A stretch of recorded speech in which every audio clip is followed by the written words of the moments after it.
Paramashivoham Om Nithyananda Paramashivoham Om Nithyananda Paramashivoham Om Nithyananda Paramashivoham Om Nithyananda Paramashivoham Om Nithyananda Paramashivoham Om Nithyananda Paramashivoham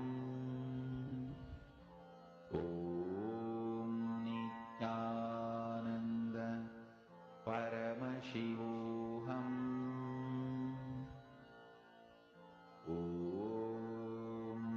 Nithyananda Paramashivoham Om Nithyananda Paramashivoham Om Nithyananda Paramashivoham Om Nithyananda Paramashivoham Om Nithyananda Paramashivoham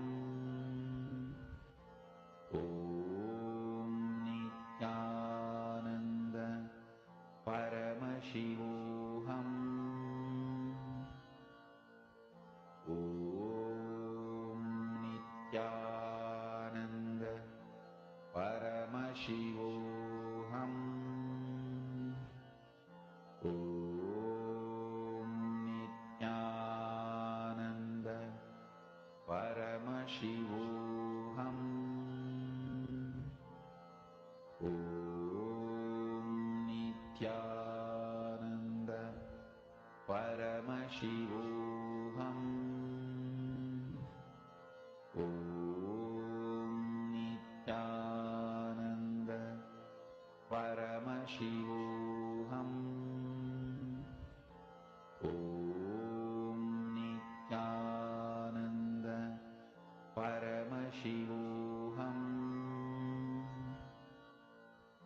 Om Nithyananda Paramashivoham. Now, start to wiggle your toes and your fingers and raise yourself to a comfortable seated position. Congratulations to all the participants who have finished the Pratham Vinyasa Krama series. Now, with this, we'll be moving ahead to the next set of sequence, which is the Dvitiya Vinyasa Krama series. This is also a sequence which is directly assigned by Swamiji. In this beautiful series, there's a mixture of complex asanas and simple asanas. This is a very beautiful asana, so let us get started. First asana of this beautiful sequence is Yathasana, where sit in a posture that brings ease to your physical and mental space. Bring your hands into the Bindu Mudra, where the index and thumbs are touching. Visualize Swamiji in your inner space. Repeat the Mahavakya Om Nithyananda Paramashivoham in your throat center. Yathasana. Paryankam tatsamakhyatam yatha samstam yatha sitihi. Now, sit cross-legged. Sit in a cross-legged position. Hands on your knees with thumbs and index touching in Samasana. Idaning garbhininaam yogabhyaso yatha jagugu. Now, raise the feet. Place left foot against the gentle region and place right foot on top of the left. Hands facing downwards on top of the knees. Gaze at the nose in Muktasana. Repeat Yasivanim Sukshmam Dakshinetara Gulpataha. Now, maintain same position as Muktasana. Switch the gaze to the third eye in Siddhasana. Siddhasana. Sthanam mama chendriyo chadrisha prasham bravorantaram. Now, maintain same position as Siddhasana. Switch the gaze to the ground in front of you. Engage the Mahamudra Bandha in Siddhyasana. Vamapariki yedi jano sivari marita sakotano.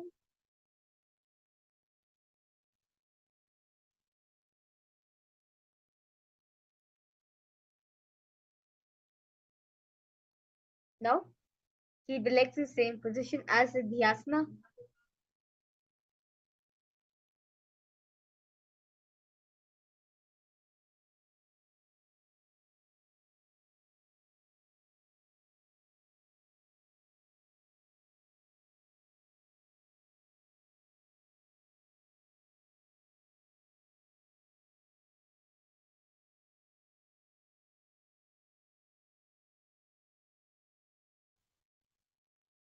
Yes. Now, keep the legs in the same position as Siddhyasana. Rotate the hands on top of knees in Bindu Mudra and switch the gaze to the third eye in Rudrasana. वामचरण परिदच राखे एक जुगति असा विरिदाखे. Now, maintain same position as Rudrasana 2. Switch the gaze to the nose in Santajanasana. Asana Kavana Bhakti Swami.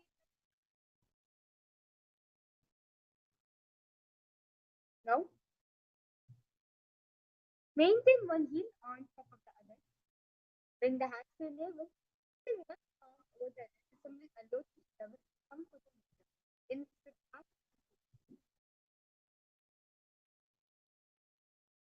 Rijikayu Samasinaha Siddhasana Mudirata. Now, keep your legs in the same position.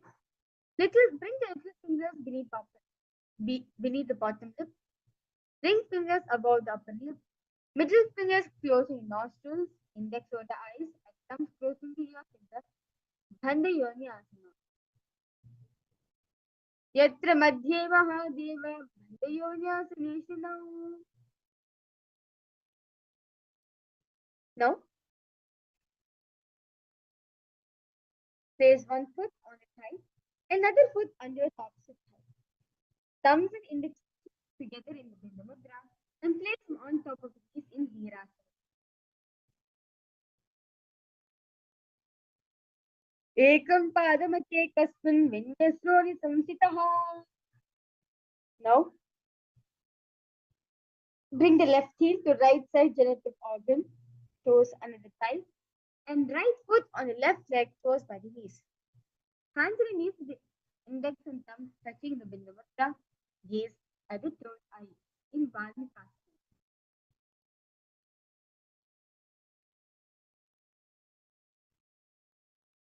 दावा पग की पगतली पुनेति है Zoya. Now, keep the legs in the same position. Switch the gaze to the nose to in Joni Mudra.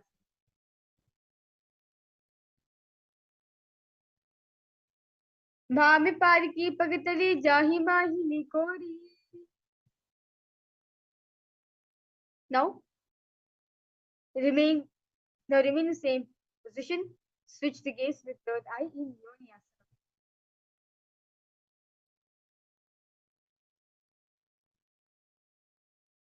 Yonyasanam parvatena yogam yoga parenidam.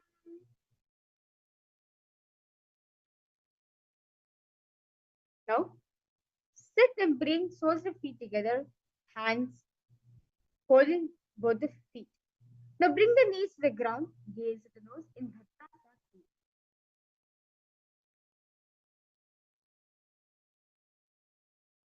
Gulpo Chivrishanasya Sivantya Fasyoksbe. Now bring the soles feet together at the perineum and press your tongue against roof of the mouth in the Kechiri Mudra. Gaze at it right. Now relax the left hand on top of the right knee. Now with your right hand, cover your mouth, close the left nostril with the index finger. Inhale through the right nostril, hold the breath, and exhale through the left nostril and repeating this on the other side. Aghorasana.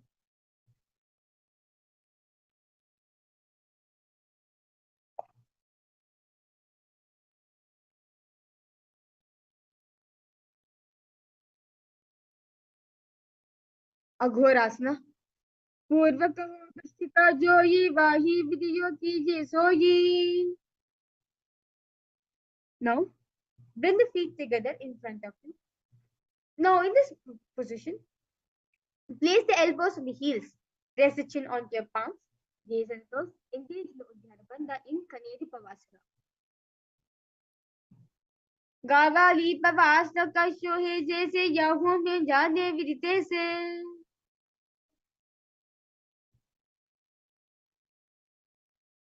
Now sit with knee raised, arms between the thighs and the calves, and interlace the fingers in the Parismudra. Slowly lift the feet up from the mat in Parasana.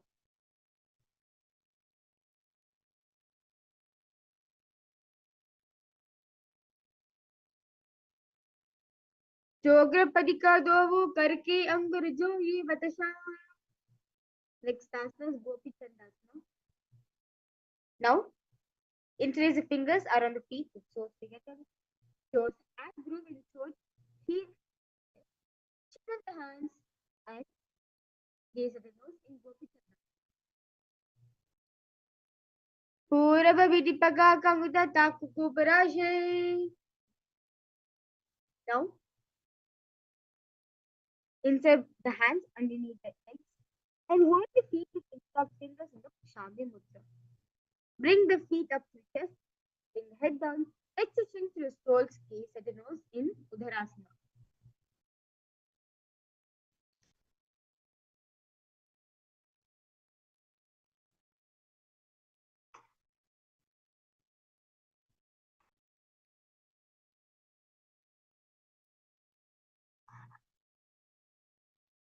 Dovu Pagatli Sambhithane Ube Hastaki Udhitane.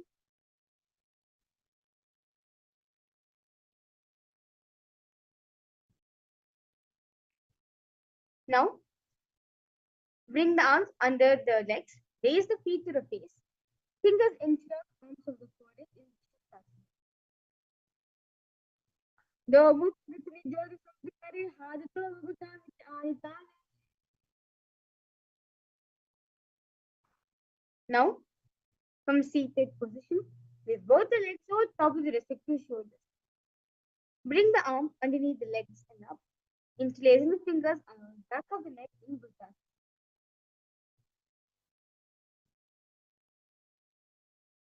Sirasanam tu vikneyam Pakshasana.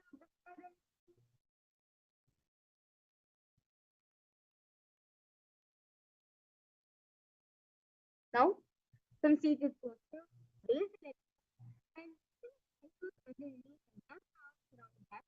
Palms clasped to the palm. Mudra, gaze at the nose in Kalyana.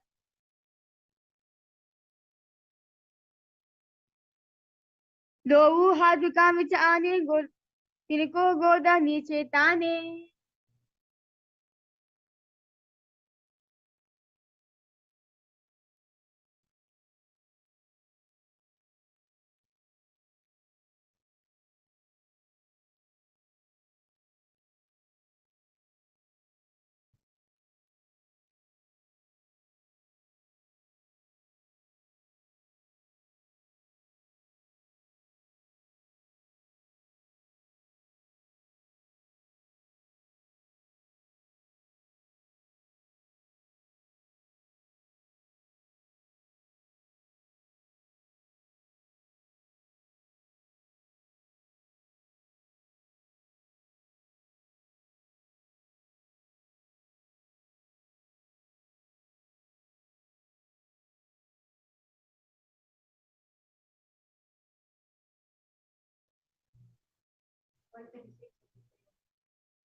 Now, sit right knee on the mat.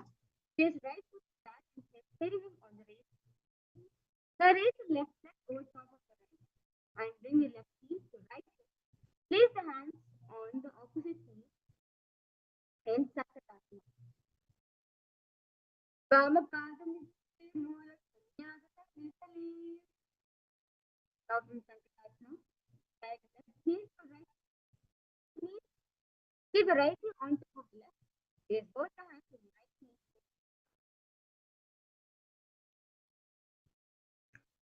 Anusagi Nagra Pankam Vishalim Pakalya.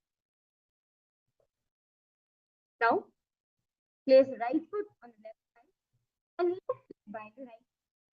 Bring the left hand behind the back on both the right side and place the right hand on the left side. Push the body together in Pachindrasana. Bhavajanga Parirasita.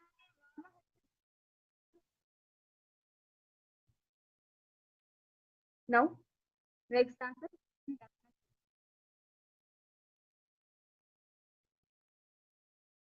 Now, untwist the whole onto the respective toes.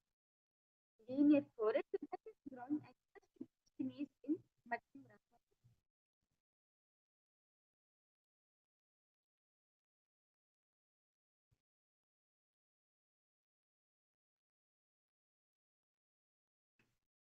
प्रथम जीवन चरण जोही वामजंग परिराके सोही.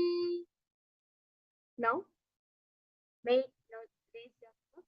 Maintain the feet in same position. Centering the fingers and place them on top of it. As you engage in Mahaprabhu.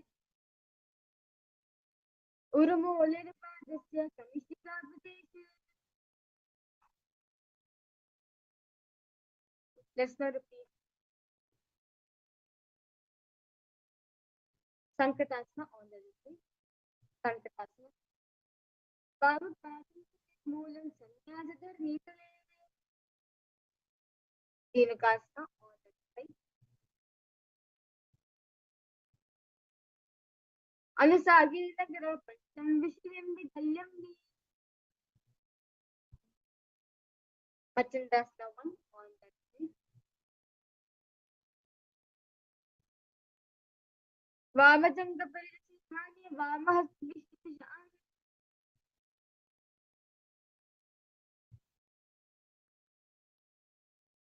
Let's now repeat. Pachindrasana 2 on the right. Prathama Jivana Chanoji Vamajanga Parirasithani. Guru Vasana. Urumo Olerpadasya Kamishikabhadesha. Now, sit with feet flat on the ground and knees placed against the ground. Now, hands hold the opposite knees. Keep the thighs together, spine straight in Parshvasana.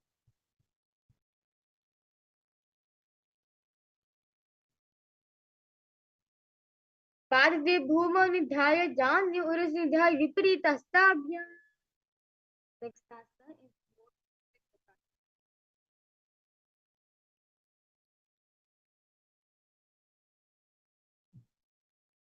now from seat position. Wrap the arms around the legs and hold the opposite wrist. Place the chin on the shoulder. Dovu Pritri Bhupridhare Korma Sekare.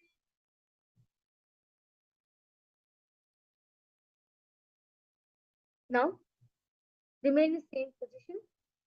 Place your arms under the knees and hold onto opposite elbows. Place the nose in Purusha. दोनों हाथ लगवाई आगे गोदा नीचे लेके हरावी. Now, maintain same hold beneath the knees. Bring the right foot over the left heel passes through. Point it up. Gaze at the nasal in Samadhyana. मूलद्वार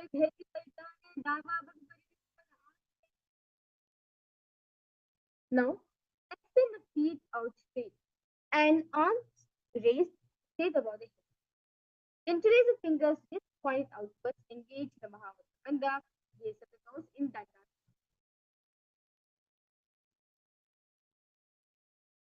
इदानीं गर्भिणीनां योगाभ्यासो यथा भूः.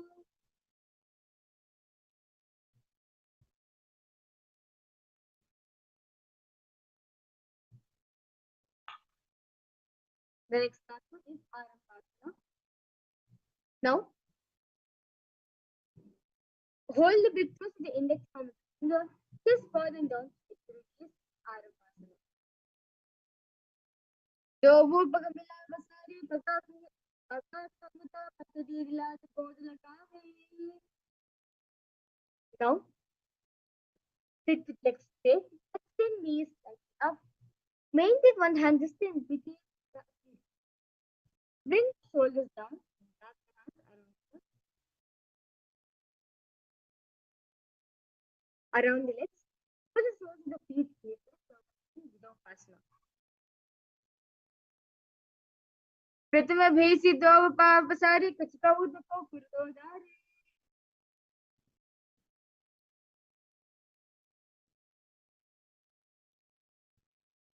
Next asana is Pavasana. Now, extend both legs out. Extend out nose on the heels. Insert the hands underneath the legs, keeping the elbows together, the ground along the fingers. Palms facing upwards, knees close in Ananda.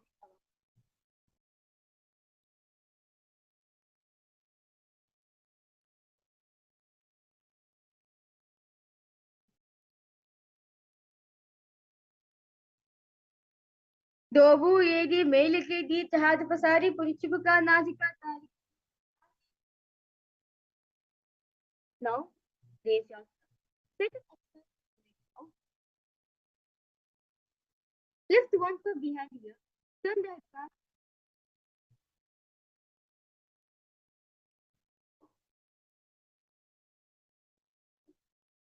Now, sit in next and both legs up. Lift one foot behind the back. Heel forward and down.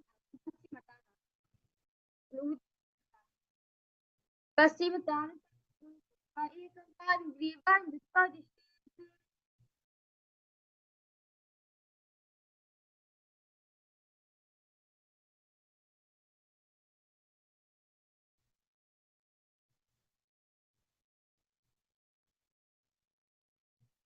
Next asana. Now, lie on the back. Lift. Let your left hand hold the foot on the top. Straighten the body. Gaze in Anantasana. उत्तानशैली एकैकं पायी ग्रीवाय विन्यस्य. Now from Anantasana, raise onto the elbow of the hand holding the foot. Gaze at the door in Ankushasana.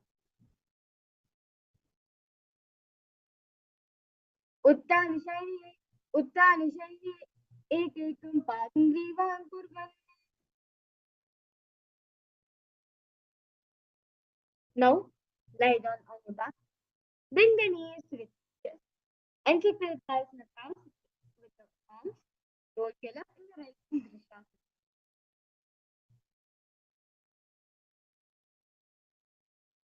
उत्तानशैलं जान्ये देवत्वं वा धङ्गा सैतूरिणी. Now raise your foot. Uda Paschimottanasana.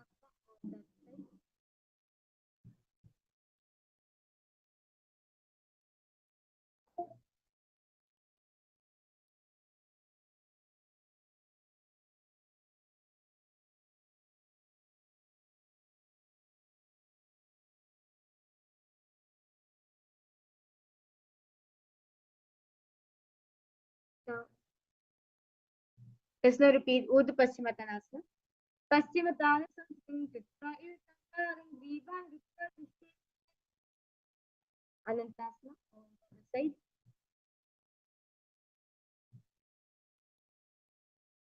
उत्तानशैली एकैकं पायी ग्रीवाय विन्यस्य. Ankushasana on the other side.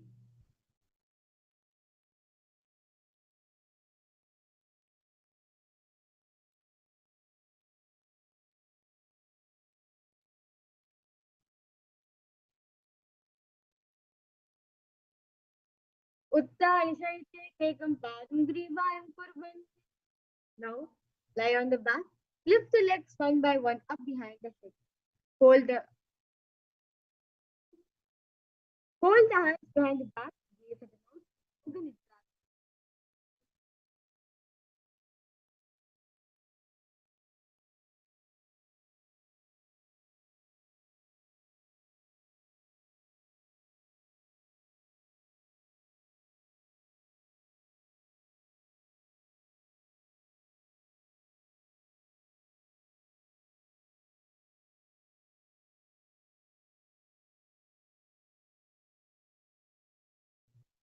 Yoga Nidrasana.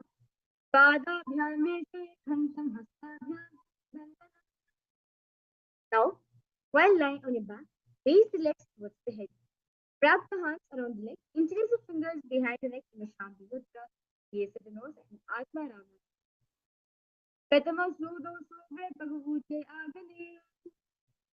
Now, bring the knees to the chest, soles facing up. Extend the arms sideways, gaze at the third eye in Kodasana.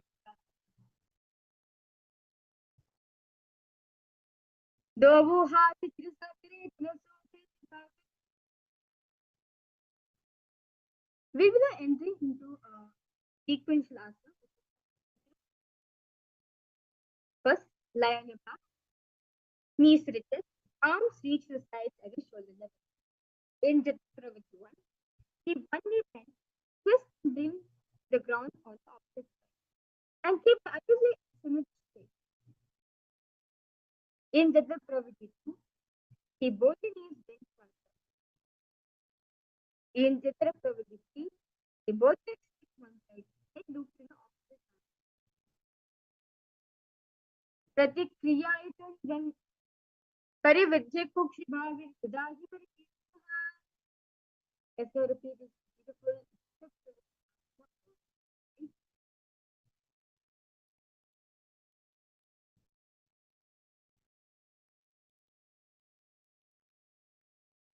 Parividya Kukshi Bhavi Udahi Parikriya.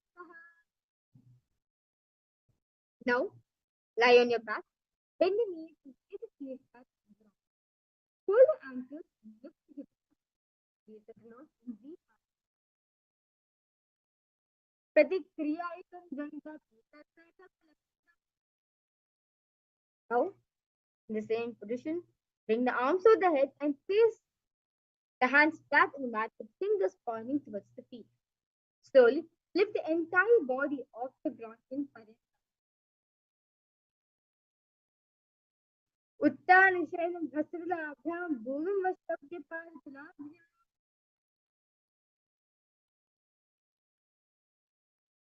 Now, lie on your back, bring the knees to the chest, hands to the respective shoulders in Shambhi Mudra. Move the hips in circular motion in Shotanasana.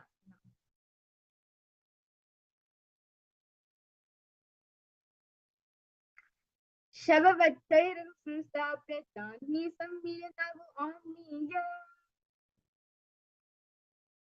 Now,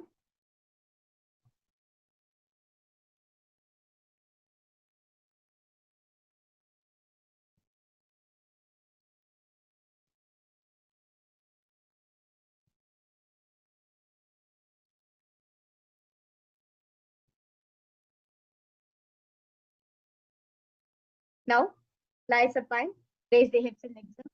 Relax the hands on the mat below and move the legs around and around in repeat pattern. Karini Bhutale Shashiro Dhatva Khedaye. Now, remain same position. Stop in Viparit. Karini Viparita Sarva Tivyatana.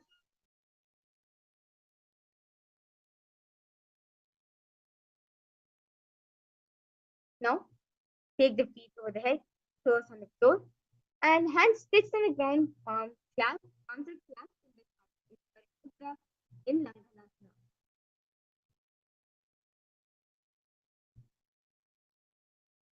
दरगाह से स्थित्वा नासिकापदेशी भूमोपादपृष्ठे. Now, remain the same position. Hold the toes in Shayit Prasthana. Danam Shayitu.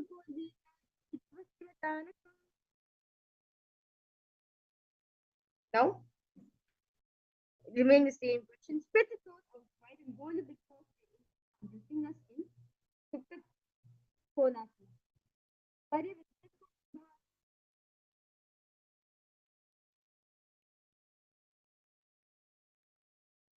Now,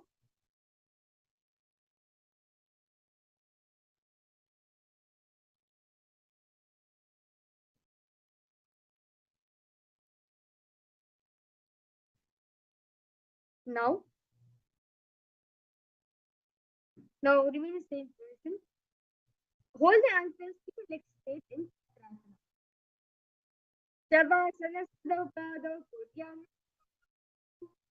Now lie on the back, legs vertical. Hold the big toes with your index and the fingers and open your legs wide. Uttarapadam Chanchavarithim Virabhakti.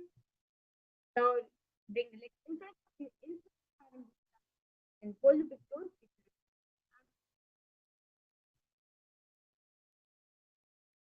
Uttarapadam Chanchavarithim Virabhakti. Relax yourself. Now from Supta Paramashivoham, move the hips, move the legs into Padmasana position. Lay on the back and hold the opposite elbows over the head. Gaze it close.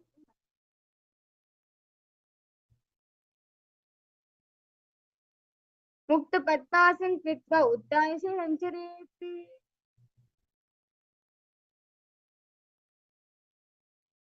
Now, place remain same position. Place back side of the right hand on top of the left arm. Gaze at the nose in Parasharama.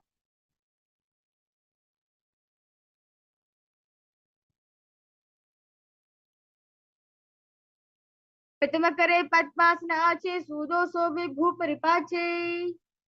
Now, while laying on your back, legs in Padmasana, lift the hips and legs up. Hands support the hips, elbows on the floor. Tuck the chin to the chest in the thunder. Gaze at nose in Sarvasana. Atha Vaksheta Sancheta Sarvanga Samuttam.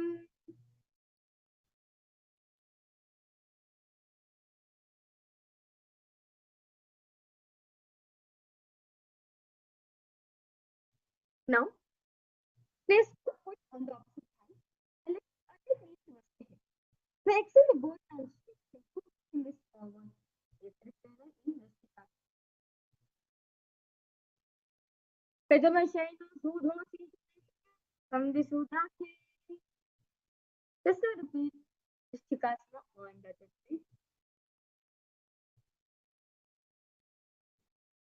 Pradamashayana Sudhosi Samdhisudhake.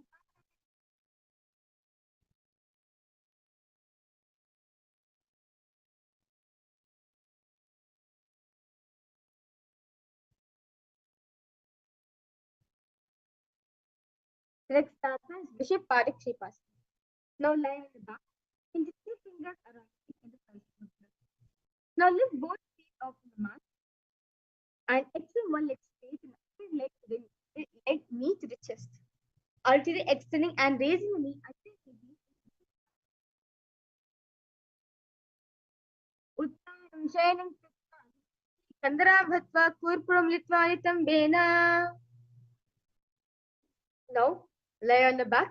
Lift the legs up one by one, touching the ears with the knees in Marottanasana. Shavatshairam Shvotana Sanski Kritva Janadvem Paryena Karyo Sansprishet Marottanam Bhavati. Now, while standing, place all soles of feet flat on the ground and stand up, then sit back down in Vrikasana. Uttanam Shayanam Kritva Padatlabhyam Bhuman Ditva Uttishte Vrikasanam Bhavati.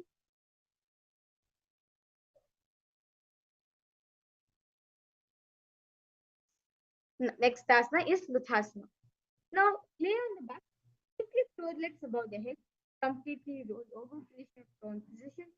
Repeat this again and again in Luthasana.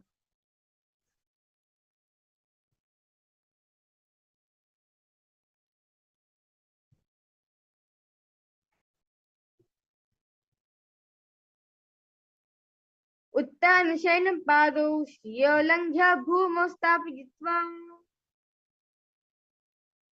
Next asana is Saratasana. Now lie on your belly with toes extended, hands on the ground by the shoulders. Contract lips, making a solid flute, whistling while inhaling in Saratasana. Vijay Sartamasmanan Vijay Shainam Kritva Nabam Bhumau Nidhaya.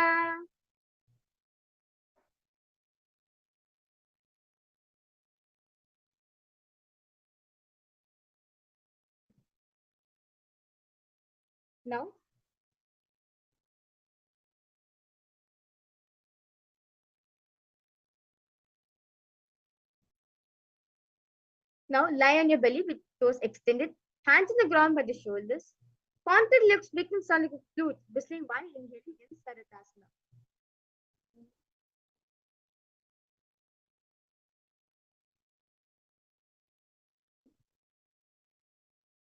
Next asana is Deha Ulanganasana. Now raise yourself to plank position. Jump the legs forward and back between the arms in Deha Ulanganasana.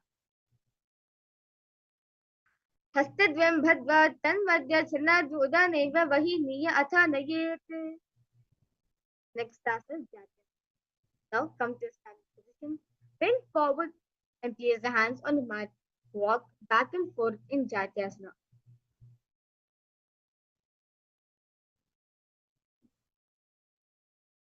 अतः जात्यासनं लक्ष्ये निजातस्मरो भवेत्. We will now enter into a very beautiful karana, which is the Lolitika karana. Now stand with knees bent and feet pointing outwards. Now bend the elbows and keep the hands at the chest level. Now shift and move the arm across body and bring it back to the center. Tilt the head back and open the chest up towards the sky. Move the head in all directions in this karana.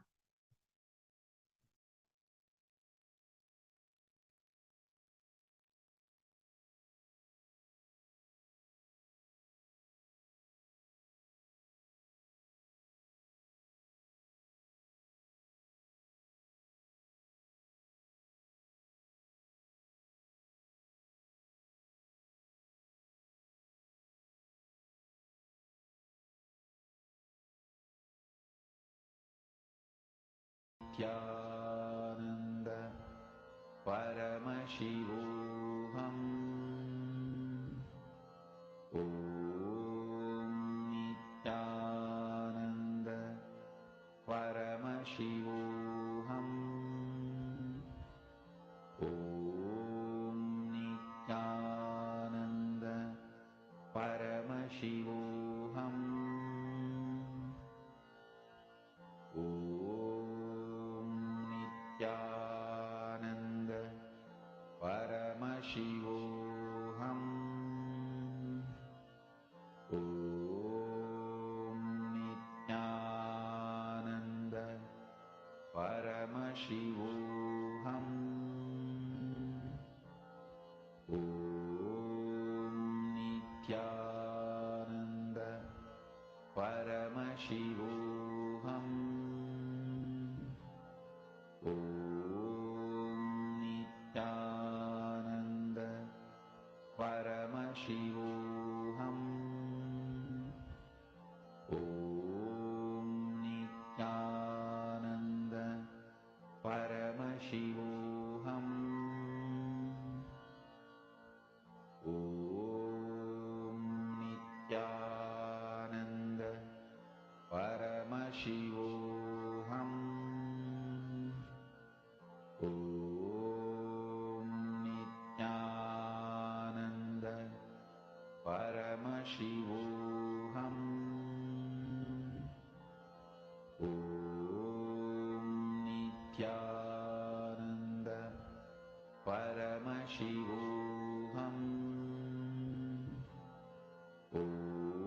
Om Nithyananda Paramashivoham. Om Nithyananda Paramashivoham. Om Nithyananda Paramashivoham. Om Nithyananda Paramashivoham. Om Nithyananda Paramashivoham. Om Nithyananda Paramashivoham. Om Nithyananda Paramashivoham. Om Nithyananda Paramashivoham. Om Nithyananda Paramashivoham. Om Nithyananda Paramashivoham. Om Nithyananda Paramashivoham. Om Nithyananda Paramashivoham. Om Nithyananda Paramashivoham.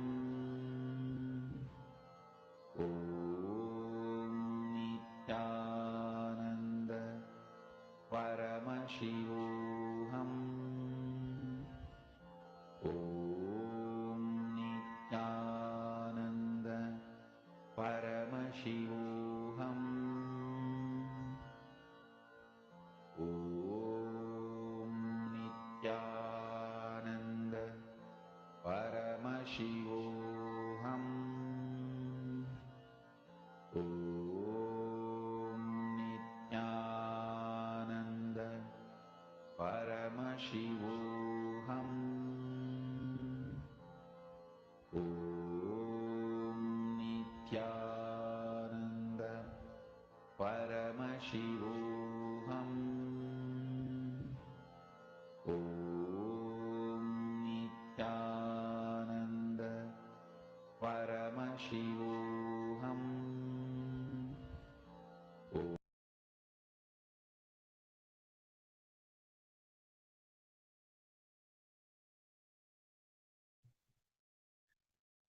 Nithyananda, everyone. Yes, let's now continue with the Nithyananda Yoga.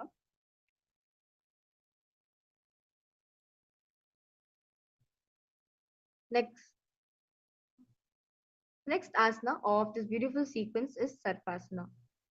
Now, stand erect like a rod, arms at the sides, hands touching the thighs in the Shambhavi Mudra.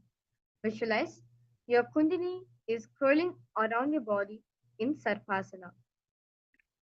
Atha Sarpasanam Vakshe Vayupanaya Kevalam. Now, while standing, place all fingers on the mat, then stand on the feet. Feet on the fists, begin to move and walk like a camel in Ushtra Sadhanasana. Mushti Kanishtika Pradeshe Bhuvo Nidhai Uprapatite Samstapya. Now, remain in the same position. Begin to move and walk like a horse in Ashwasana as you visualize yourself as a horse. Mushti Kanishtika Pradeshe Bhuvo Nidhai Uprapatite Samstapya. Now, stand straight with feet together. Interlace the fingers behind the back and pull them down towards the calves in the Parsha Mudra. Open up the chest in Kapota Nikatasana. Padatile bhumo nidhaya pishtabhagya hasto janga paryantam nitva. We'll be now entering into next karana, which is the Tali Pushpuptam Karanam. Stand tall, the palms together in Namaskara Mudra. Gently bend the knees and keep the toes pointing outwards. Simultaneously, open up your palms. Raise one heel off the ground, slightly lowering the waist and shoulder of the respective heel. Visualize you are offering a bouquet of flowers to Paramashiva in this current. Now, now stand straight. Bring the forearms together, forming a horn of a rhinoceros in Khadgasana. Nijastaritamasmanam kritva padatilabbhyo. Now, sit down all the way low. You can go to the ground. Stand up. Do this again and again in Uttanottanam. पुनः पुनः उत्थातव्यम् असीतत्वम् इति उत्तनोत्तरं भवति. Next asana is Musalasana. Stand straight, raise the arms above the head, and jump repeatedly.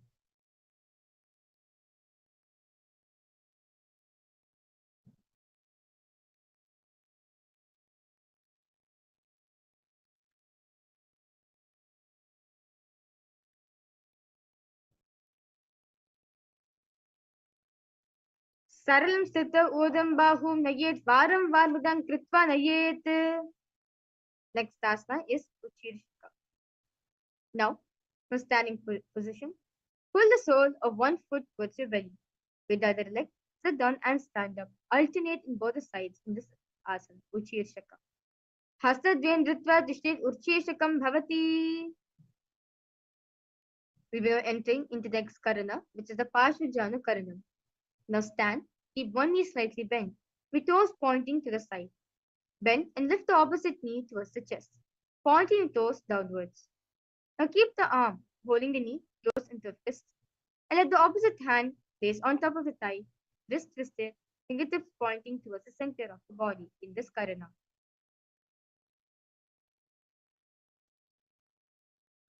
Now, on one leg, lower the body to the mat, then stand straight, lifting the raised leg to the opposite thigh in Tandavasana.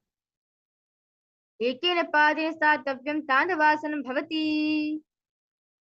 Now, back to Quran. Hands by the sides in Brahmanasana. Brahmanasanamavakshe yaktitva brahmano bhavet. Now, stand tall. Wrap the left leg over and around the right knee. Tuck the left toes on the other side of the right calf. Simultaneously, cross the left arm below the right and bring the palms together in Namaskar Mudra. Gaurudasana 3. Uttani Purvapitesya Semhes Garudameva cha.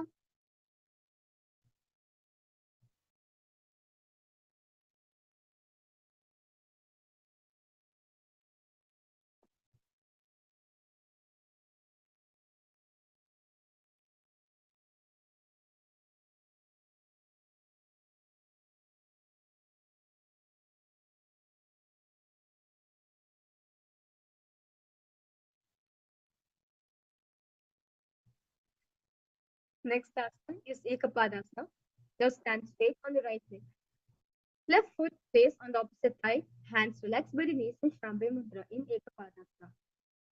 Naksha Jhamvamapadasya Jhambopari Nidhayata. Now, stand on the right side. Hold the big toes of the left foot and straighten out to the side. Rotate your body quickly on a standing leg in Dhiruvasana. एकेन हस्तेन दण्डरूपस्य एकस्य पादस्याग्रं धृत्वा. Now, lift the left foot behind the neck and stand tall. Alternate between sitting and standing in Trivikramasana. जीवायं पादं स्थाप्य स्थातव्यम् उत्थातव्यं त्रिविक्रमासनं भवति. Let us now repeat the Ashvajana Karanam on the other side.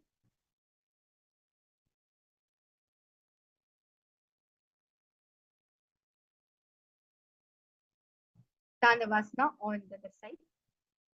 एकेन पादेन स्थातव्यं ताण्डवासनं भवति.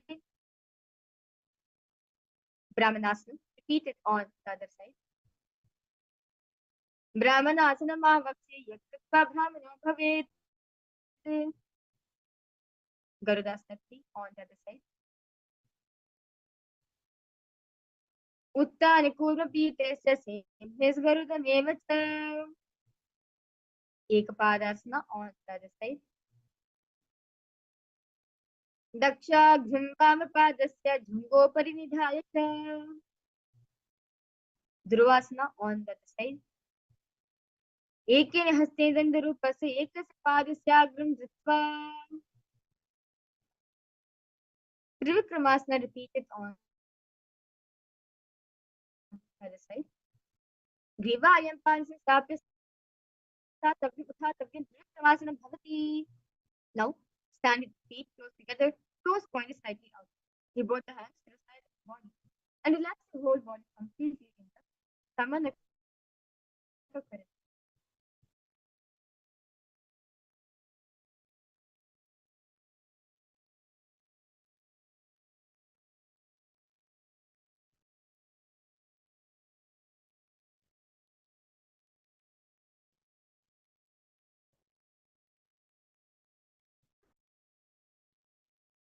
Next asana is Gorak. Now sit in a squatting position. Bring both the hands beneath the knees and make a finger lock. Let the finger lock touch the navel in this asana.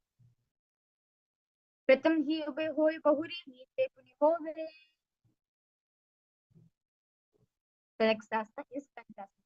The continuous squatting position. Insert the hands between the thighs and the calf. Then wrap it around behind the body. Upright in this asana.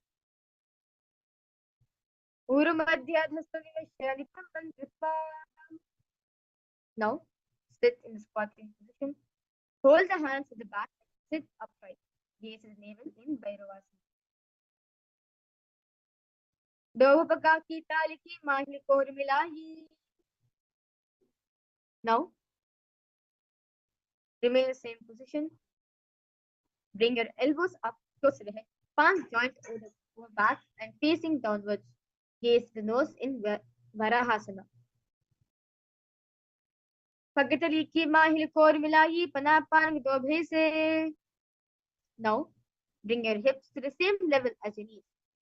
And fingertips touch the mat in front of you in Tripatasana. Uttanasana nani pashti vyasam niristitva. Now place your hands on the mat, twisting the spine. Raise your knees on the mat, on the back of the arms, eyes forward and down.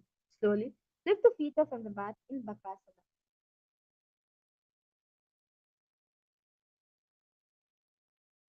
Hastabhyam nivastabhya janadvanavo sammilit sangoruni samstapya. Next asana is Shishtaka Kali asana. Kneel down, head on the ground. Hands at the support. Raise body on the head. Neck, bring the legs in Padmasana. Asana Kaugana Kapala Achahoyi. Now, sit down between the feet. Let the heels come outside the hips. Hands on the knees. Sit straight, gaze at the nose in Guptasana.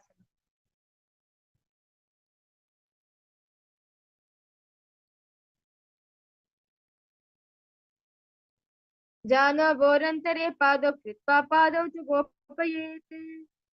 Now, hands on the ground, fingers spread out wide. Lift the body up straight in Rakshasana 2. Sapta Chakrakshalanaya Vikshasana Visheshakane. Now, continue to remain in the same position. Gaze at the third eye in Shubhavasana. Dovo Pagacho Mahikapa Milahi. Now, from Bakasana, jump the legs back onto the hands and the feet.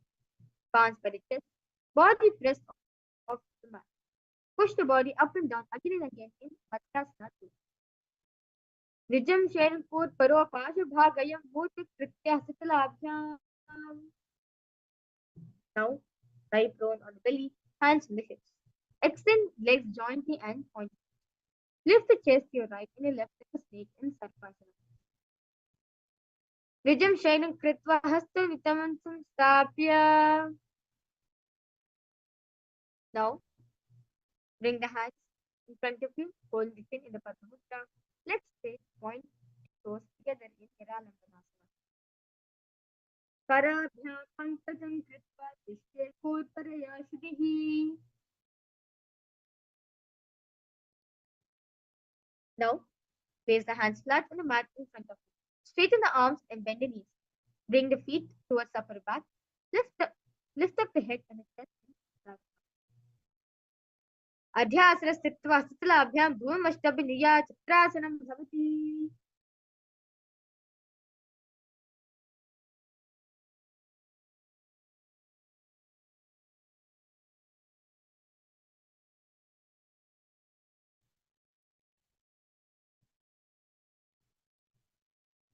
Next asana is Adhyasana. Sit on your knees with top of the feet flat on the mat. Then bring the butt on the knees. Touch the arms in the front, palms facing down. Place the forehead on the mat. Idanim garbhininaam yogaabhyaso yathalabhu. Now, place yourself to the Gajasana position. Alternate striking the ground with your hands in Meshasana. Gajasana samstho ekekam bahum bhumo tarayet Meshasanam bhavati. Now, from Gajasana, lift the legs into the air. Slowly bring the forehead to the ground. Gajasana samstho padadvayam mantrikali kritya mukhena.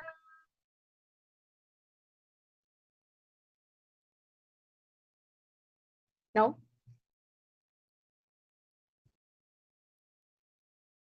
sit on the heels, legs together.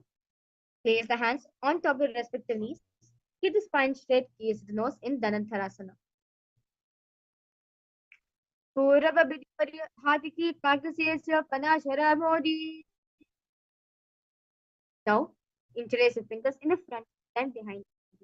Stretch the arms forward to the sides and backwards. Giving massage to various different joints and muscles in this asana. Angamottanam. Hastayor Angulir Bhatva Hastayor Madhya Sarva Gnishka Saitva Tishtit Angamottanam. Now, sit on heels in Vajrasana.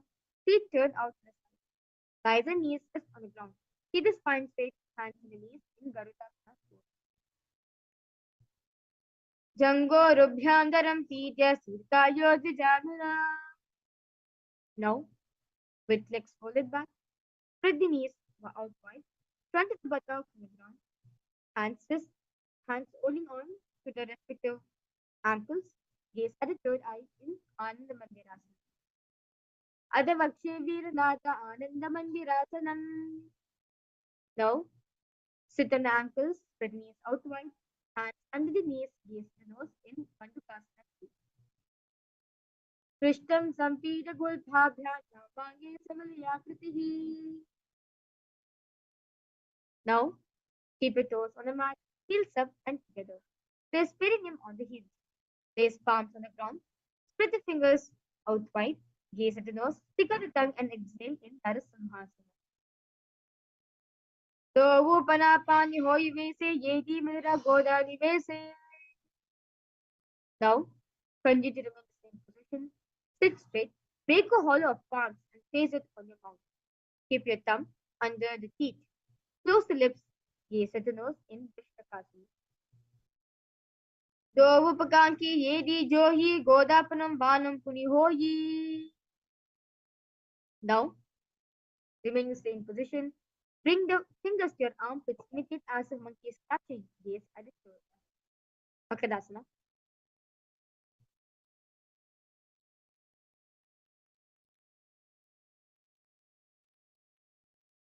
Dovo Pagatali Sampada Ane Diniki Dishti Bu Parithane. Now, lift the knees up from the floor. Hold the elbows behind the back. Gaze at the nose in Vajrasangarasana. Pratama Panapani Hoy Bese Dovu Edi Guda Nivese. Now, keep those down. Ankles crossed behind and sit on the heels. Place the palms on the mat to the sides in Kanjanasana. Kanjanasana Vakshe Yakritva Sustiro Bhavet. Now, it toes flat. Cross the feet and place perineum on back of the heels. Keep the knees wide on the floor and rest the hands on the ground in Kurmasana. Gulpo Chivrishanasya Yukramela Samahito. Now, continue to remain in the same position, switch the gaze to the nose. Visualize the supreme point of Hinduism near inner space in Yogasana. Gudam niyamya gulbhabhya yukramena samahitah. Now, stand on the knees, cross the ankles behind and feet near the opposite. Hold the cross with fingers inside and thumbs outside, gaze at the third eye in Vijogasana. Goda vamna ubay hoyi, Goda adhara ke doyi. Now, in kneeling position, bend backwards, hold the ankles with arms. Keep the arms straight, push the hips forward and tilt the head back and push. Meru dantagradi dhari samifadi sufamane. The next asana is Dhyasana. Hands on the soles of the feet, slowly lean back. Bring your elbows and back of the head on the mat. Gaze the knees in Nithyananda. Dobu edi sambutare sole mulatvari there. Now remain in the same position. Use supportive hands if needed. Rise up and lean back and touch your back again. Do like this again and again in Viratha.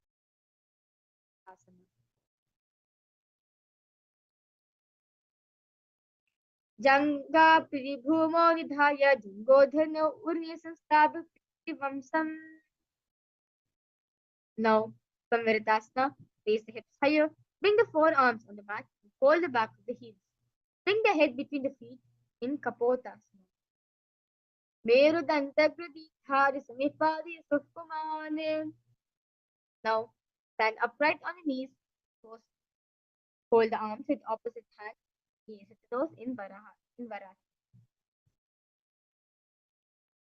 Janini bhumo samstapya hastabhyam bahu parasparam dhritva. Now, in kneeling position, keep the knees together and close up. Lean forward and bring elbows to the mat.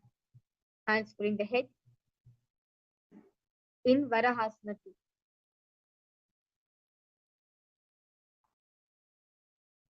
Surya Chandram Veda Nani Asanani Khatyante. Next asana is Mundasana.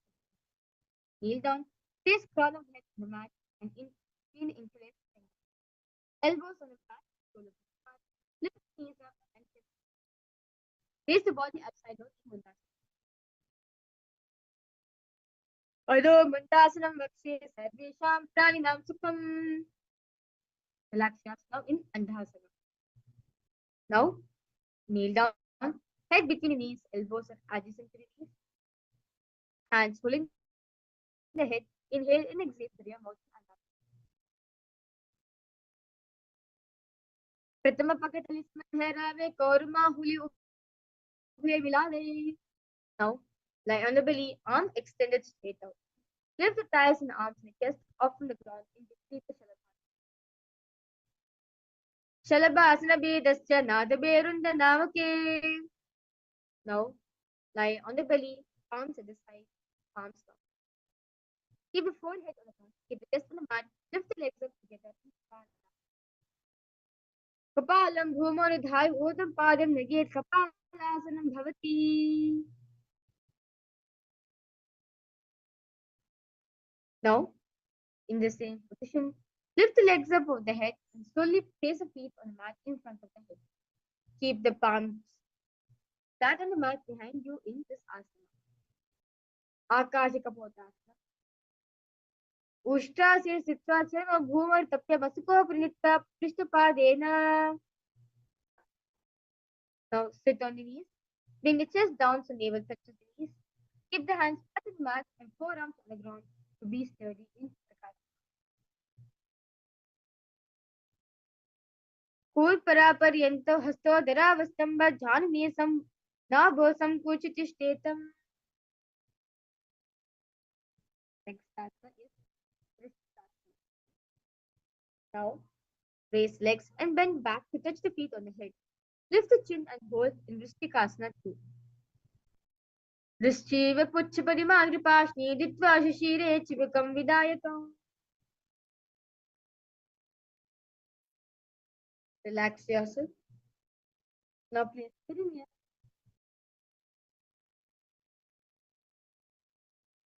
Now place perineum down on the right. Keep the left foot outside the hip. Ankles to the side. Raise hands to the mat, resembling a bull in this asana. Vrishasana. Yama gulpe padamole vamabhage padetaram.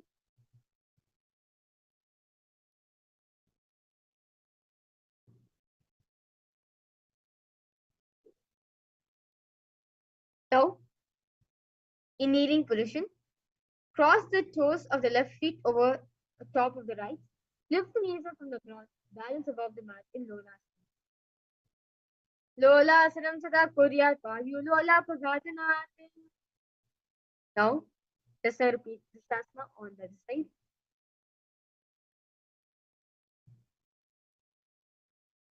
Yamagulpe padamole vamabhage padetaram. Next asana is Balagunasana. Now, place left toes on the ground and sit on the heel of the left foot. Now, place the right foot flat on the ground with the knees raised towards the chest. Palms on the respective knees. Maintain upright position in Balagunasana. आसन को अगर चले कर जाइए.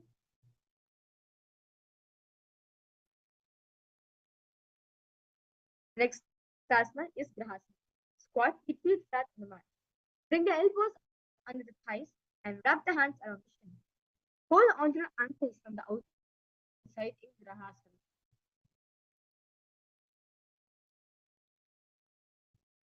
पादस्ले भूम संस्थाप्य जान मध्ये कोई प्रस्थाप्य हस्ताभ्याम.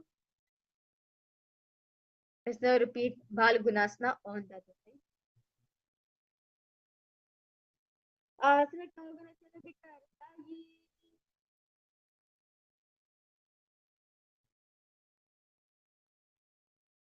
Now, squat and toes with heels up, knees up. Stay still on the heels and hands to the knees. Keep the spine straight in Utkatasana. Pijos pijosti yeta urjalo yetrasne padilo pari. Now, remain the same position. Set the knees out wide and hold the opposite elbows behind the back in Vajrasamgara.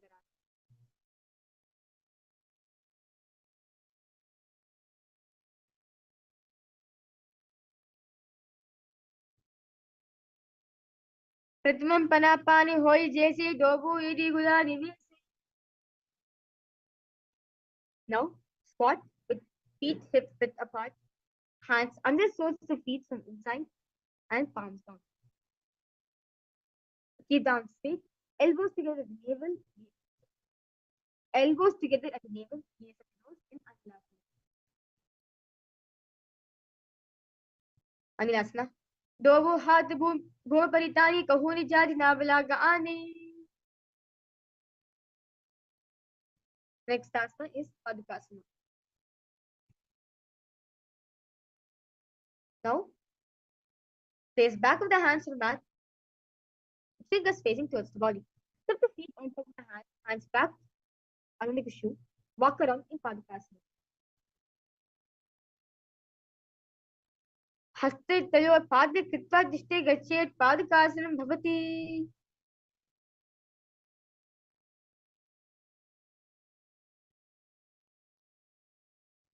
The next asana is Kukurodhanam. Now, place palms on the mat. Raise both the feet upwards into the air. Then let them fall back down. Do like this again and again in Kukurodhanam.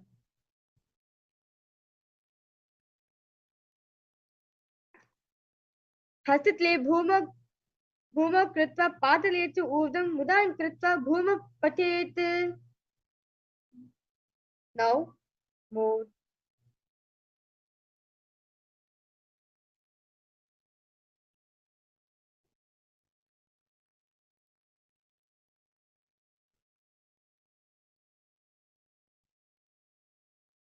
Now, place hands on the mat. Raise the legs upwards into a handstand position. Move around on your two hands as if you dance. Viparita Nithyasana. Hastalabhyam bhumasthabha ujam padagi kurvan. Now, separate the feet and place one palm down on the mat with arms straight.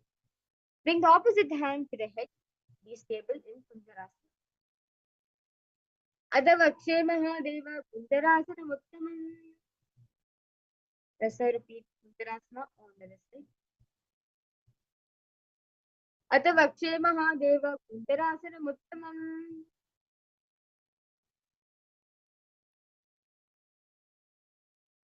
Now, sit on the ground with feet flat and heels close to the body. Hold the respective ankles and lift the feet up from the ground in Kadambasana. पाष्णिभ्यां भ्रूमवष्टभ्य हस्तद्वयेन भूल्को धृत्वा तिष्ठे गच्छेत् करम्भं भवति. Now, sit with heels at the perineum. Hold the knees with hands and press them towards the chest in Pavanamuktasana. Dvayoः पादयोः पाणिं लात्वा स्वच्छन्दम्बके. Next asana is now sit and lift one leg behind the head. Place both arms flat on the mat and extend the opposite leg up, knees straight.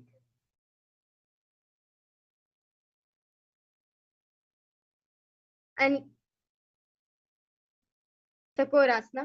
Purvadam Prastharapitam Vajrasanam Tatha. Now, next task is Dhanurasana. Sitting on the ground, hold the left toes with the left hand in the finger and pull the foot of the right here and extend the right leg out, giving it space. And hold the big toe with the right hand. Visualize yourself as a bow in Dhanurasana. Padam Gustarpanibhyam Gritva Shanavadi.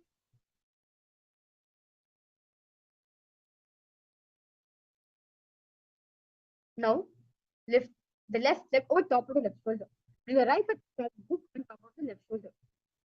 Lean forward and down while extending the leg out of the left. Lift the chest and head up and find a balance in Ashtavasana. Vashishtolikandinya Modikuprameva Ashtavakramakalam Mayuram Setu Kandanam.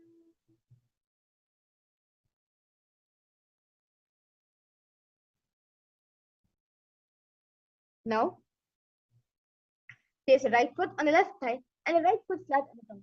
Have the left shoulder underneath, raise left leg and palm and place the hands on the mat in Stanasana. Etat pravedamacchami karoti savanana. The next asana is Paramashivoham. Now, place the right foot root of the left side, then the left leg by the side of the right knee. Hold the left leg by the right hand. Twist the body and remain steady in Paramashivoham.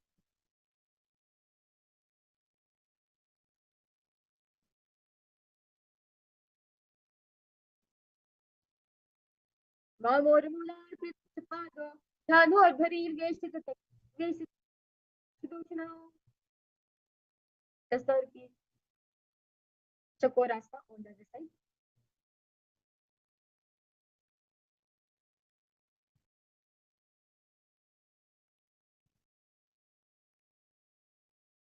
Chakorasana. Purvasanam Chadushpadipitam Vajrasanam Tatha. Chakorasana 2 on the other side. Visualize your Paramashivoham bow. Dhanurasana 2. Padam Gushtulipadibhyam Grihita Shavavadhi. Next start is Shavasana on the other side.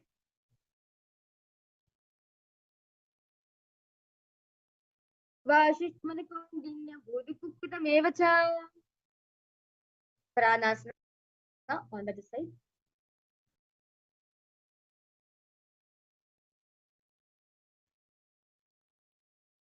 Etat prabedam vakshami karoti yasa sadhana. Paramashivoham on the other side. Vamormula.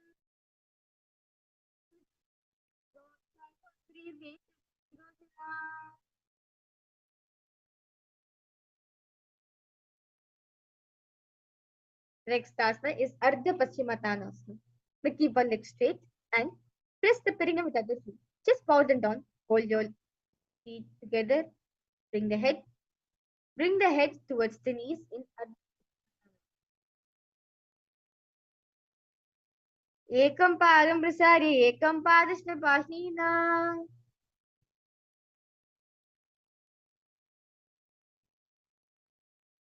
Next asana is Kranchasana.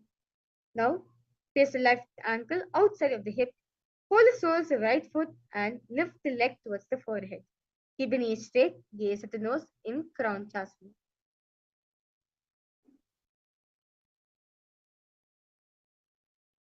Vashishtavanakondinya Mudukuprameva Chashta Vakramatotana Mayuram Setu Bandana. Let's now repeat Ardha Paschimottanasana on the other side.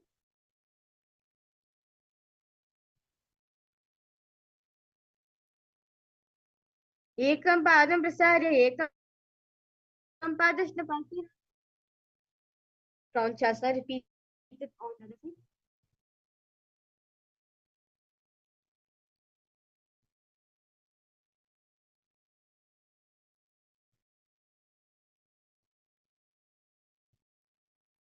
Vashishtavanakondinya Mudukuprameva Cha. Next asana is now sit with soles between thighs and the calves. Keep the spine straight, palm just on the respective knees. Pratikasana. Jana Gorantare Samyak Kritva Padatile Ubhe. The next asana is Gorakasana. Now keep the feet in same position. Cover the heels with the respective hands. Tuck the chin with the Bandha. Gaze at the tip of the nose in Gorakshasana.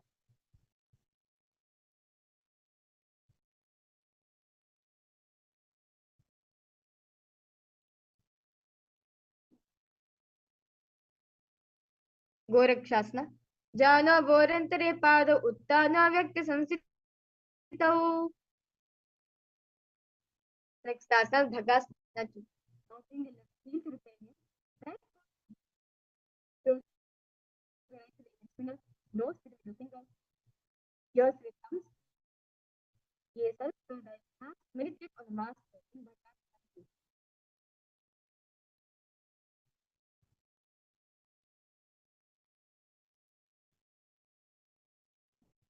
Vamapashnoguram Stapya Dakshagam Vamajam. Now, place feet on top of the place hands on the ground, hands sitting up, spine straight in yoga and gaze at the nose. Uttano chano kritva samstopiri januno. Now, from Padmasana, press the hands into the mat and lift the knees up to down and balance yourself above the mat in Urdhva Kukutasana. Vashishtavanakondinyam Urdhva Kukutasana. Next asana is Siddharthayasana. Now, from Padmasana, insert both the hands to the knees and place them on the mat. Avoid lifting the body. Stay seated on the mat. Gaze at the nose in Siddharthayasana. प्रथमं को करे हस्तो गोदा संविधेरे. Now, press the hand into the ground. Lift the thighs up to the shoulders. Legs up from the mat. Stay above the mat. Kukudasi Titva Skandam Parinetum Urritva Drishthet Hamsasanam Bhavati.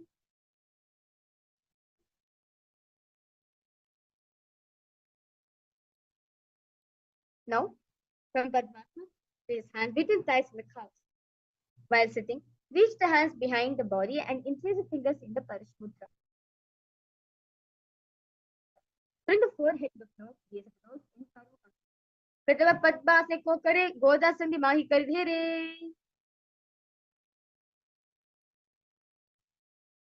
Now, bend. Now in this position, bend elbows and hold onto the respective shoulders with the hand. Bhami Janga Prachna Pava, the Hini Janga Prachna. Now, remain the same position. Bend the head, don't tuck the chin to the chest.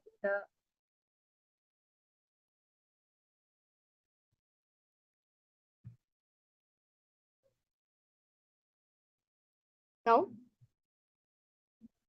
bend the head, don't tuck the chin to the chest. Gaze at the nose in Grant Veda. At the Vacheni Lakanta, Gentebeta, now, you can raise that up. Remain the same position. Turn back in Uttana Purna. Kukudasaban Dastam Kara Abhyam.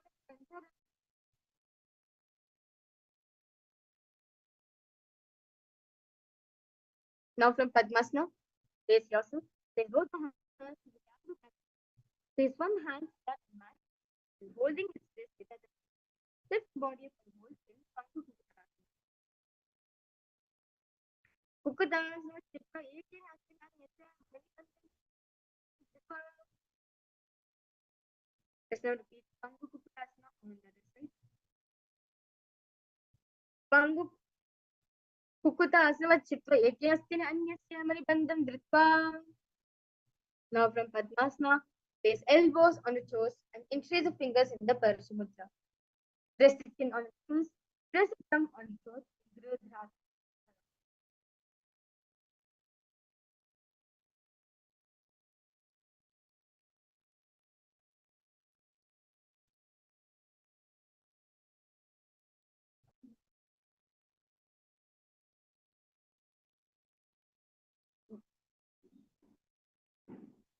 Jano Vorantare Pada Uttano Vyakti Samsitau.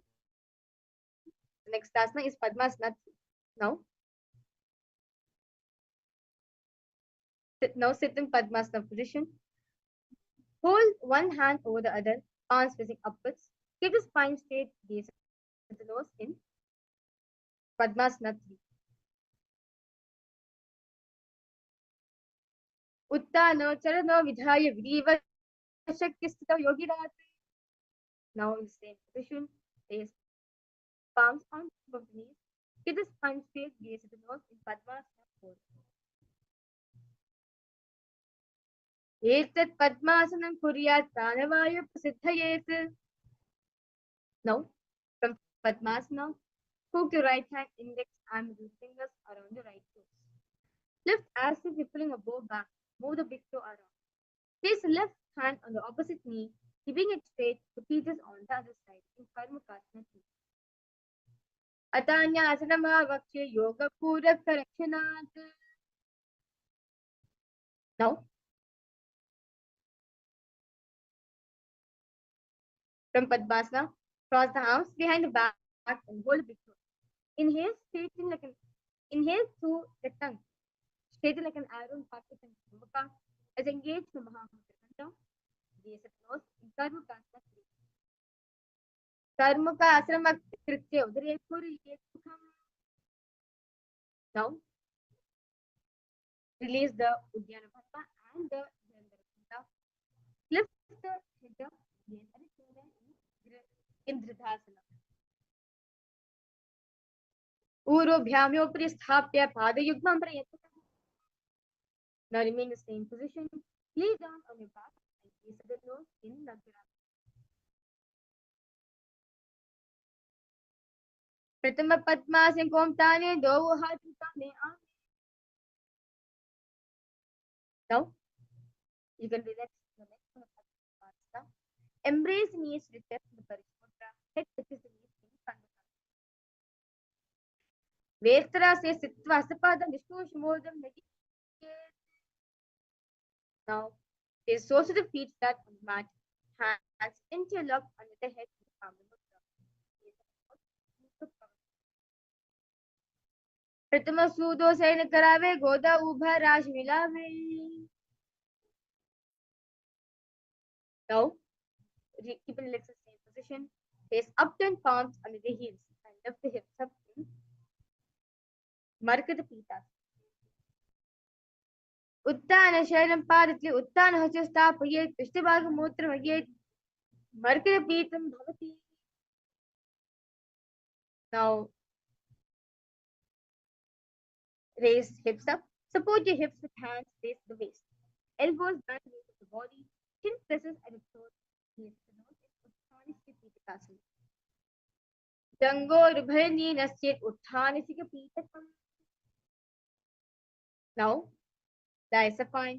Raise the hips and legs up. Elbows and hands extend the mat below, helping to balance the body as legs raise up straight in direct path. Griva Kante Bhumim Vishtamba Padagradu Urdhumutriye Tarkasanam Bhavati. Now bring the hands to lower back and keeping elbows on the mat. Raise legs up vertically, then slowly lower and angle them, keep your core engaged in Kriya Naukasana. Naukasthita Urdha Padagradyam Nagetriya Naukasanam Bhavati. Now relax the shoulders and hands on the mat. Keep the legs vertical and hold Bhaja. Griva Pishtakor Parehi Bhumashtama Kalakshena Padagradyam. Now lie supine. Completely relax yourself towards the moment of body. Visualize the supreme concept of fingers is liberated. Bring awareness every single action in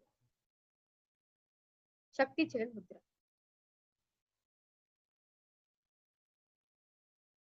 Vritasana.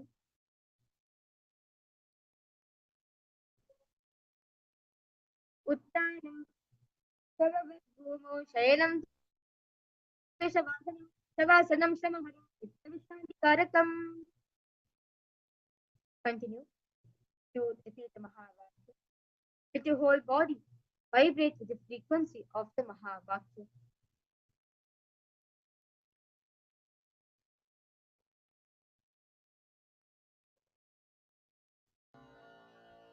Om Nithyananda Paramashivoham. Om Nithyananda Paramashivoham. Om Nithyananda Paramashivoham. Om Nithyananda Paramashivoham. Om Nithyananda Paramashivoham. Om Nithyananda Paramashivoham. Om Nithyananda Paramashivoham. Om Nithyananda Paramashivoham. Om Nithyananda Paramashivoham. Om Nithyananda Paramashivoham. Om Nithyananda Paramashivoham.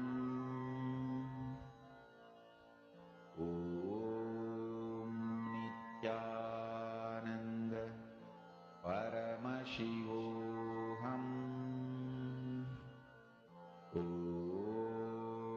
Nithyananda Paramashivoham. Om Nithyananda Paramashivoham. Om Nithyananda Paramashivoham. Om Nithyananda Paramashivoham. Om Nithyananda Paramashivoham. Om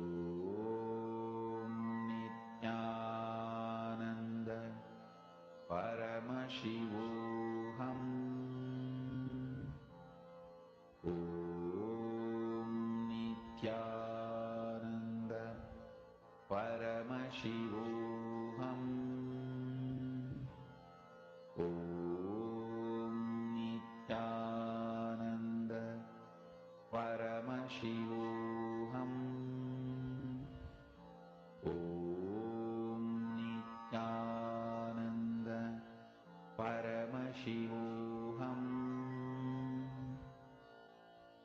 Om Nithyananda Paramashivoham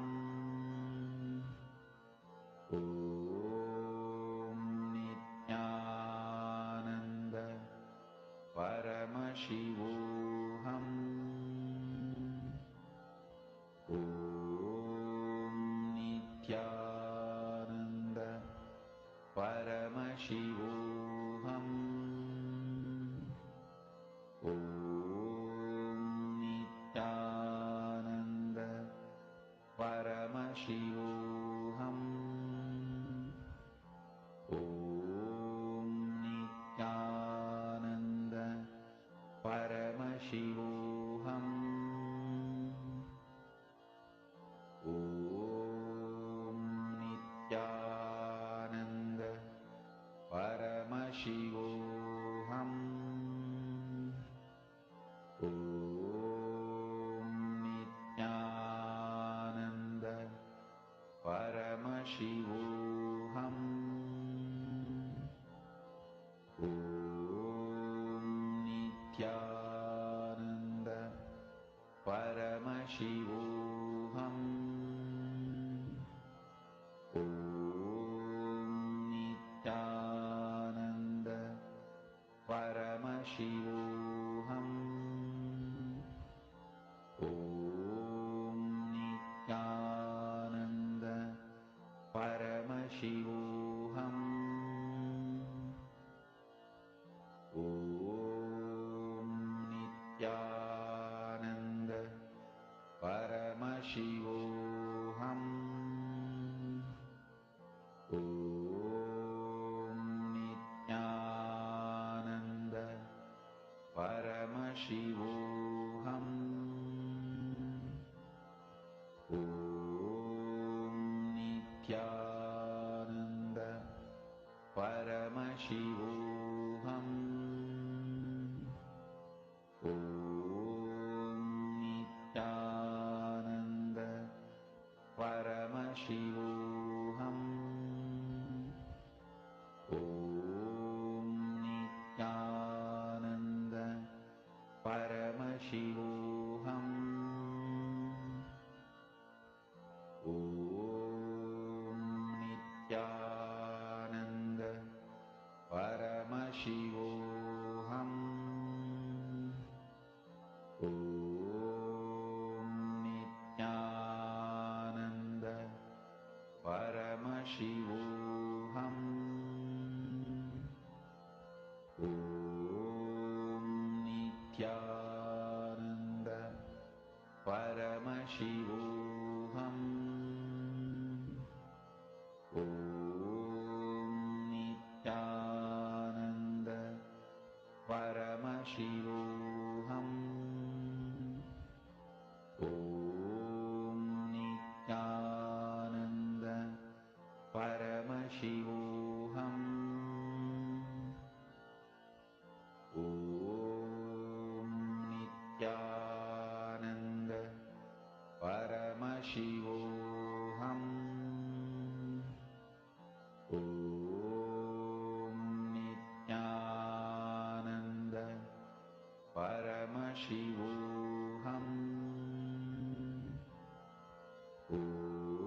Paramashivoham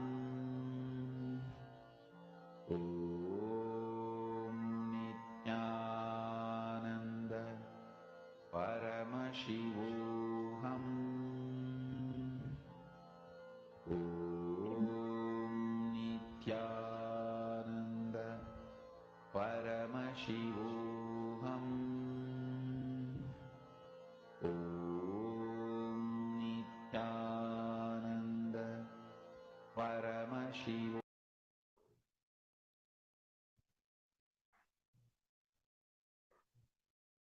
Now, start with the toes and your fingers and raise your to comfortable seated position. Come back. Congratulations for all the participants. You have finished the Aditya Vyasa. Thank you everyone for joining us for this beautiful session. With this, I request all of you with your head take a spine statement. Bring the palms together and Namaskar Mudra. Close your eyes. That's my end with the phone number. Om Purnamada Purnamidam Purnat Purnamudachyate Purnasya Purnamadaya Purnamevavasishyate Om Shanti Shanti Hari Om Tat Sat Sarvam Bhagavati Nityananda Paramahං Om Nithyananda. Thank you.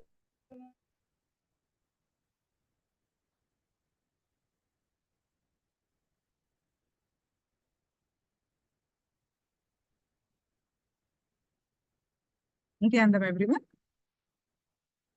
Welcome to the Paramashivoham Level-1 program on day 17 of the season.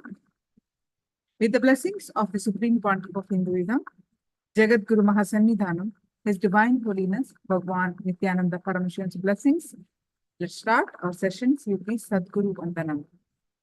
So please sit straight with your head take back straight line and chant along with me. Nithyanandam Paramasugadam Kevalam Jnanamurtim Bandvatitam Gagana Sadrusham Tattvamasyaadilaksham Ekam Nityam Vimalamachalam Sarvadi Sakshibhutam Bhavatitam Trigunarahitam Sadgurum Tam Namami. Nithyananda, everyone. Now let's start our sessions in the power meditation. So please go ahead and post your powerful cognitions. Just 2 minutes for the powerful cognition. And we are going to move on to the third eye power manifestation. Hope all of you enjoy the yoga. And you can also share your yoga experience. And request all of you to come in front of camera. Mian Chan.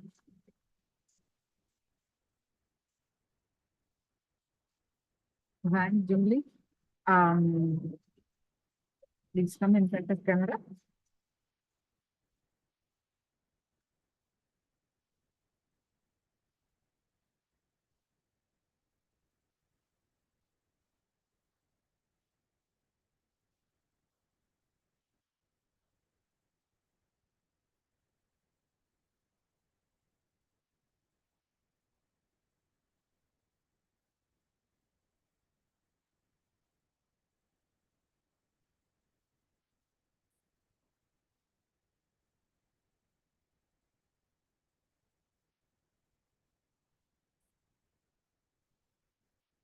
Open your Living Enlightenment book and either you have a physical copy, great, open the book and receive the cognition what Swamiji is speaking to you now.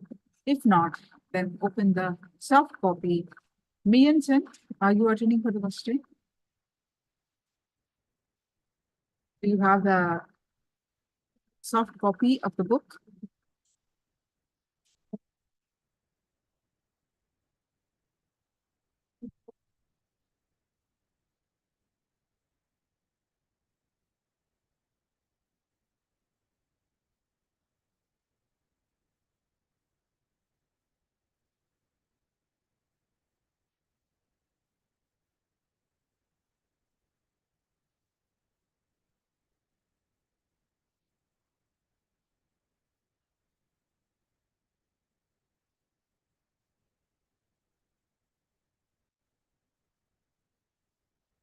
Now, all right.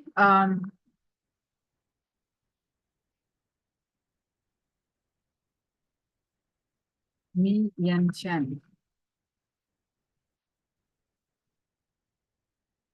Please post your powerful cognitions from Living the Life book.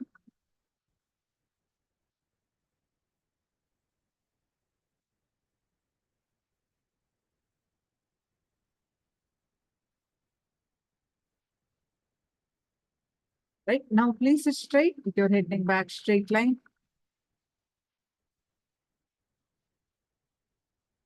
Okay, so Ishananda posted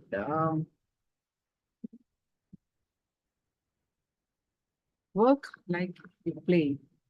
Try this. Whatever you do it mindfully. If you are eating, eat mindfully. If you do not eat extra time, you don't need extra time to train your mindfulness. In fact, eating takes less time because you eat mindfully. You only eat at the amount your body needs rather than stowing food down your throat without thinking. Wonderful. Now, please sit straight with your head neck back straight line.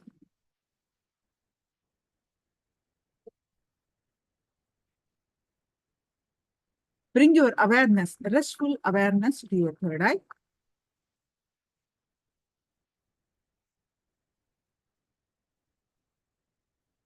And visualize Swamiji's form in your third eye with the context that Swamiji is Paramashiva and meditating on the form of Swamiji, your Kundalini rises, your consciousness rises.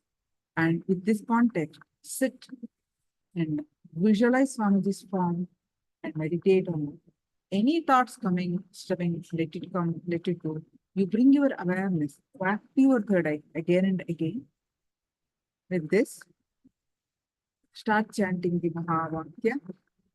Om Nithyananda Paramashivoham.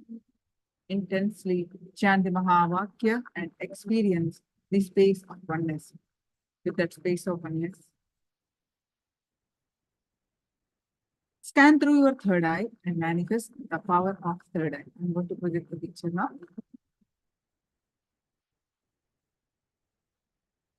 Please close your eyes, Liam Long. Close your eyes. I'm projecting the picture now.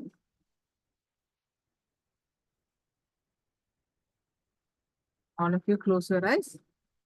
Projecting the picture now.